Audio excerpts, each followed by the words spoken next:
In this short video, we are going to discuss and illustrate accessibility in sports and recreation. To understand accessibility issues in sport and recreation, you have to first understand the different types of disabilities. First, we have physical disabilities. Physical disabilities are usually visually apparent. Physical disabilities typically limit an individual's mobility or their physical functioning.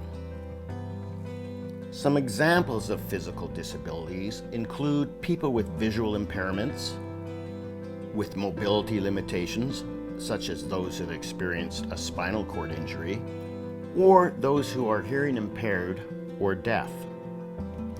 There are also cognitive disabilities. Cognitive disabilities can affect intellectual, emotional, social, and physical capabilities. These types of disabilities are not always as apparent as physical ones. Examples of cognitive disabilities include autism spectrum disorder, motor delays such as developmental coordination disorder, and Down syndrome. These two types of disabilities are not always segregated. Sometimes cognitive and physical disabilities are linked. Down syndrome is an example of both types of disability. These are just a few examples of the thousands of disabilities in the world today, as it would be impossible to address them all. Each disability is accompanied by unique barriers to physical activities that make it challenging or even impossible to take part in certain activities. For example, someone with mobility limitations requiring a wheelchair may find facilities inaccessible and unaccommodating. Some facilities may only have stairs instead of ramps or elevators.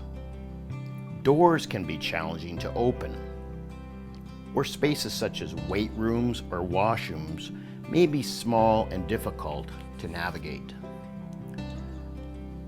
The facility environment may also pose challenges for someone with autism, for example.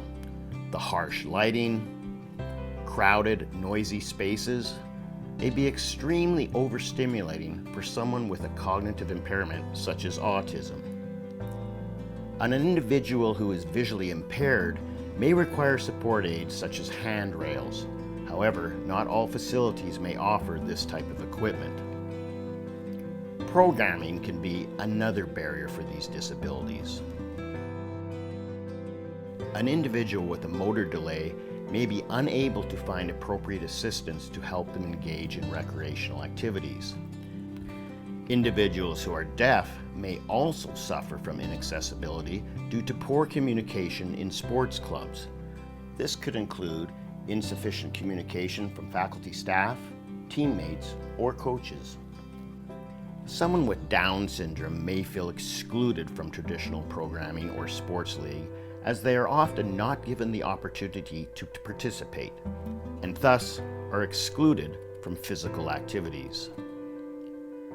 These examples just scratch the surface of the barriers that exist for those with disabilities. When looking at the barriers, it becomes evident that people are actually more disabled by their environment than by the disability itself. Perhaps disability in sport actually stems from the structure of the facilities, equipment, and programming. Many could argue then that disability is actually a social construct. So the next question is, how do we break down this social construct? Since we've already identified the limitations to sport and recreation, we can also identify ways to overcome these barriers. When it comes down to it, the key is to create an environment that is accessible for everyone. We have subcategorized accessibility into three areas: build and amenities and accessible features, equipment and modifications, and finally, programming. A building's amenities are a crucial part of accessibility, as it can become the first barrier to those with physical disabilities. Some recreational facilities have taken accessibility into consideration with their building design. Some accessible features include automatic doors, wide doorways, ramps, and elevators. Large change rooms and washrooms also make facilities easy to navigate for those with transport aids like wheelchairs or walkers. For those with certain cognitive disabilities such as autism, it is important for facilities to have spaces that are less stimulating. Some features of these spaces include secluded or enclosed areas that are away from crowds and loud noises. These areas may also have dimmer lighting to reduce sensory stimulation. Another factor that contributes to accessibility are equipment modifications. Equipment modifications could include specialized athletic equipment, facility equipment, or even public recreational structures. One example of equipment modifications pertaining to the visual impaired is to use balls with bells inside when playing sports like soccer.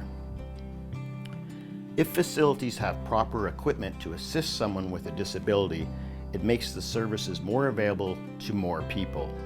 An example of this would be having a chairlift for the swimming pool with staff trained on how to use it.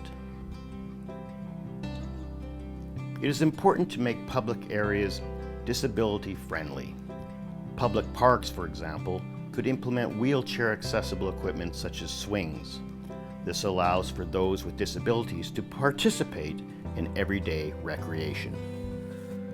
By supplying efficient equipment, those with disabilities have better opportunities for participation. Another extremely important factor in accessibility is programming. This could include sports programs, fitness programs, or even organizations that are eager to improve accessibility within their programs. Wheelchair Sports Alberta is a non-profit organization that organizes provincial-level programs and services across the province. Taking Strides is another non-profit that pairs a student volunteer with a child with a disability. Together, the pair will work to develop the child's motor and social skills in a safe environment. Although there are several organizations and volunteers to work with people with disabilities, at the end of the day, programming should center around inclusion. Promoting inclusion in regular sports programming and activities makes the opportunities limitless for everyone. There are obviously a variety of ways to overcome disability barriers, so it is feasible to get everyone involved and participating in physical activities regardless of the cognitive or physical ability. Just by learning about disability and gaining a better understanding of the barriers, we can break down the social construct of disability and provide more opportunities for all.